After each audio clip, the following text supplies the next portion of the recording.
Hello students and aspirants. இந்த வீடியோவில் வந்து நம்ம சிம்பிள் இன்ட்ரெஸ்ட்டோட ப்ராப்ளம்ஸ்லாம் சால்வ் பண்ண போகிறோம். லாஸ்ட் கிளாஸில் வந்து நம்ம சிம்பிள் இன்ட்ரெஸ்ட் இந்த டாப்பிக்கோட இன்ட்ரோடக்ஷன் கிளாஸ் பார்த்தோம். ஓகே, இந்த கிளாஸ்ல இருந்து நம்ம ப்ராப்ளம்ஸ் வந்து சால்வ் பண்ண போகிறோம். முதல்ல கொஷின் கேட்குறாங்கன்னா அந்த கொஷினில் அவங்க என்ன கிவன் டேட்டா கொடுத்துருக்காங்க அதை வந்து அண்டர்ஸ்டாண்ட் பண்ணிக்கணும். இப்போது ஃபஸ்ட்டு ப்ராப்ளம் வந்து பார்க்கலாம். Monty paid a simple interest of rupees 480 on a particular sum after 2 years. The rate was 8% per annum. Find the sum. இதுதான் வந்து கொஷின். இந்த கொஷினில் என்ன கிவன் டேட்டாலாம் கொடுத்துருக்காங்கன்னு பார்க்கலாம். சிம்பிள் இன்ட்ரெஸ்ட் கொடுத்துருக்காங்க. ஸ்ட்ரெயிட்டாக வந்து சிம்பிள் இன்ட்ரெஸ்ட் கொடுத்துட்டாங்க. இயர் கொடுத்துட்டாங்க 2 இயர்ஸ். ரேட் ஆஃப் இன்ட்ரெஸ்ட் வந்து 8% கொடுத்துட்டாங்க. இப்போது ஃபைண்ட் த சம். சம்முன்னு நம்ம வந்து பி. இந்த சம்மை வந்து நம்ம ஃபைண்ட் அவுட் பண்ண போகிறோம். நம்ம simple interest percentage equal to n into R percentage ஒரு ஃபார்முலா சொல்லிட்டாங்கல்ல ப்ரீவியஸ் கிளாஸில். ஸோ அந்த ஃபார்முலாவை தான் வந்து நம்ம இங்கே யூஸ் பண்ண போகிறோம். சிம்பிள் இன்ட்ரெஸ்ட் வந்து இங்கே என்ன சொல்லியிருக்காங்க, 480 480.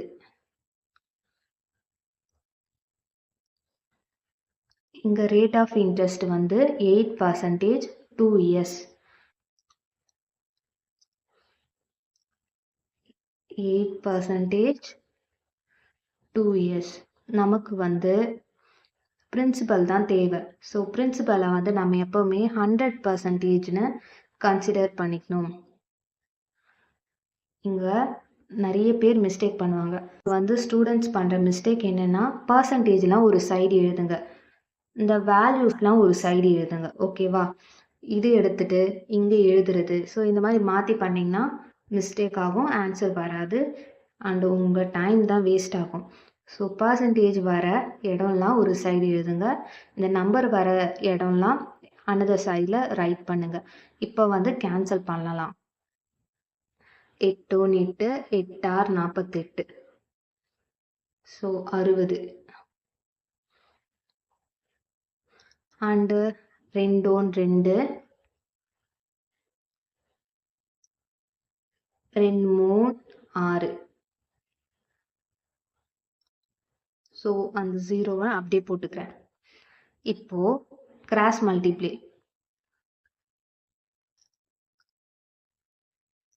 இதை கிராஸ் மல்டிப்ளை பண்ணுங்க. 100 இன்ட்டு 30. 100 இன்ட்டு 30 என்னது, 3000. இதுதான் வந்து பிரின்சிபல். ஓகேவா? இங்கே அகெயின் வந்து நான் கேன்சல் பண்ணுறதை எக்ஸ்பிளைன் பண்ணுறேன். இங்கே 8%ன்னு இருந்ததில்ல, 8 டேபிள்ஸில் கேன்சல் பண்ணலாம். 8 1s are 8, 8 6 are 48. இந்த 0 வந்து பேலன்ஸ் இருக்குது. ஸோ அதை நான் அப்படியே எடுத்து எழுதிக்கிறேன். நெக்ஸ்ட்டு வந்து 2 1s are 2, 2 3s are 6, 30. So இப்போ வந்து கிராஸ் மல்டிப்ளை பண்ணுறது. கிராஸ் மல்டிப்ளை பண்ணுறப்போ இங்கே ஒரு வேல்யூ இருக்குது, இங்கே ஒரு வேல்யூ இருக்குது. இப்படி கிராஸ் மல்டிப்ளை பண்ணிக்கலாம். இப்போ நான் எழுதியிருக்க மெத்தட் பேர் வந்து பாக்ஸ் மெத்தட்னு சொல்லுவாங்க. ஸோ கிராஸ் மல்டிப்ளை இப்படி பண்ணிக்கலாம், இல்லைன்னா இப்படி பண்ணிக்கலாம். கேன்சல் பண்ணுறப்போ இப்படி கேன்சல் பண்ணிக்கலாம், இப்படி கேன்சல் பண்ணிக்கலாம். அதே மாதிரி கீழே வந்து இப்படி இப்படி. ஸோ ஸ்ட்ரைட்டாகவும் பண்ணிக்கலாம். இந்த வேல்யூஸை இப்படியும் கேன்சல் பண்ணிக்கலாம். பட் கேன்சல் வந்து கிராஸ்லலாம் பண்ணக்கூடாது. ஓகேவா? கிராஸில் வந்து மல்டிப்ளை மட்டும்தான் பண்ண முடியும். இந்த மாதிரி பேசிக் ப்ராப்ளம்ஸை வந்து நம்ம பாக்ஸ் மெத்தடில் சால்வ் பண்ணோம்னா நமக்கு வந்து குயிக்காக ஆன்சர் கிடச்சிடும். ஓகேவா? ஸோ இந்த ப்ராப்ளம்க்கு வந்து ஆன்சர் 3000. நெக்ஸ்ட் ப்ராப்ளம் பார்க்கலாம். In how many years will a sum of 5000 yield a simple interest of 2000 at an rate of 10% per annum? ஓகேவா? இந்த ப்ராப்ளமில் கிவன் டேட்டாவில் இன்ட்ரெஸ்ட் ரேட் கொடுத்துட்டாங்க 10%. கேட்குறது வந்து இயர் வந்து n நமக்கு தெரியாது. நான் இதை ஸ்ட்ரைட்டாகவே சால்வ் பண்ணுறேன் ஃபார்முலா வச்சு. n சிம்பிள் இன்ட்ரெஸ்ட் எவ்வளோ கிடைக்குதா? 2000 rupees. இப்போ அவங்க என்ன கேட்குறாங்க? என்ன தான் கேட்குறாங்க. சம் வந்து எவ்வளோ கொடுத்துருக்காங்க? 5000. 100%ன்றது தான் வந்து நமக்கு 5000. நம்பர்லாம் ஒரு சைடு எழுதணும், பர்சன்டேஜ்லாம் ஒரு சைடு எழுதணும். மாற்றி எதுனா ஆன்சர் வராது. 10%, பர்சன்டேஜுக்கு பர்சன்டேஜ் கேன்சல். இங்கே 30, இந்த கீழே 30 கேன்சல். அதே மாதிரி இந்த 0 cancel.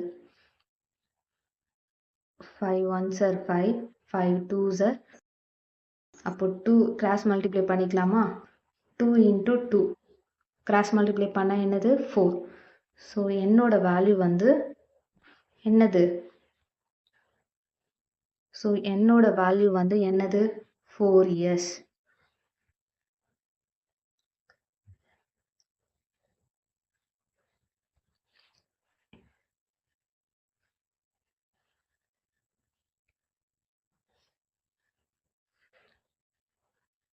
Next problem. Lata deposited an amount rupees 35,000 in a bank with simple interest 11% per annum. How much interest will she earn after 1 year? So given dataவில் என்ன கொடுத்துருக்காங்க? Amount deposited an amount 35,000 in a bank with simple interest 11% per annum. How much interest will she earn after 1 year? இங்கே deposited an amountன்றது வந்து எதை denote பண்ணுது? சம்மை தான் denote பண்ணுது. இங்கே அமௌண்ட்டுன்னு இருக்கிறதுனால ஒரு அமௌண்ட் தான் கொடுக்குறாங்க, அதை நினச்சக்கூடாது. அந்த அமௌண்ட் கிடையாது. இவங்க டெபாசிட் பண்ணுறோன்னா யோசிக்கணும். டெபாசிட் பண்ணுற அமௌண்ட்டுன்றது வந்து சம்மை தான் டினோட் பண்ணும். ஸோ இது வந்து பியோட வேல்யூ.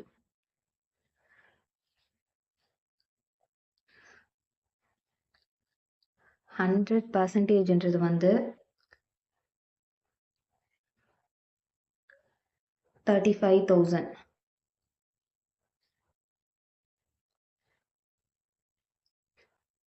இந்த கொஷினில் என்ன கேட்குறாங்க? சிம்பிள் இன்ட்ரெஸ்ட் தான் கேட்குறாங்க. சிம்பிள் இன்ட்ரெஸ்ட்க்கு வந்து நம்ம என்ன ஃபார்முலா யூஸ் பண்ணுவோம்? n into r%ன்றது தான் வந்து சிம்பிள் இன்ட்ரெஸ்ட். n வந்து இங்கே என்னது? 1 year. ஸோ 1 போட்டாச்சு. ரேட் ஆஃப் இன்ட்ரெஸ்ட் வந்து 11%. இப்போது சிம்பிள் இன்ட்ரெஸ்ட்டை ஃபைண்ட் அவுட் பண்ணணும். ஃபைண்ட் அவுட் பண்ணலாமா? 20க்கு 20 கேன்சல். 35ஓட 11 மல்டிப்ளை பண்ணால் என்ன கிடைக்கும்? 35 5 8 3. ஓகே, 3 8 5. இந்த ஒரு ஜீரோவை ஆட் பண்ணிக்கலாம். இதுதான் வந்து சிம்பிள் இன்ட்ரெஸ்ட். சிம்பிள் இன்ட்ரெஸ்டோட வேல்யூ 3850. ஸோ நீங்களும் வந்து சால்வ் பண்ணி பாருங்கள். அண்ட் ஸ்டூடெண்ட், நெக்ஸ்ட்டு கொஷின் வந்து நான் உங்களுக்கு ஹோம் ஒர்க்காக கொடுக்குறேன். உங்களால் சால்வ் பண்ண முடியுதான்னு பாருங்கள். இல்லைன்னா நான் வந்து சால்வ் பண்ணுறேன் நெக்ஸ்ட் கிளாஸில். A sum of 12,000 amounts to 15,000 in 5 years at the rate of simple interest. What is the rate of interest per annum? Sum வந்து P கொடுத்துட்டாங்க. அமௌண்ட் வந்து 15,000. என்னோட வேல்யூ கொடுத்துருக்காங்க. அண்ட் ரேட் ஆஃப் இன்ட்ரெஸ்ட் வந்து கேட்டிருக்காங்க. R வந்து find out பண்ண சொல்லியிருக்காங்க. உங்களால் சால்வ் பண்ண முடியுதான்னு பாருங்கள். ஃபார்முலாஸ் நம்ம படித்ததை. ஸோ உங்களால் சால்வ் பண்ண முடியுதான்னு பாருங்கள். இல்லைன்னா நெக்ஸ்ட் கிளாஸில் நான் சால்வ் பண்ணி காட்டுறேன். அண்ட் தேங்க்ஸ் ஃபார் வாட்சிங் திஸ் வீடியோ. தேங்க்யூ.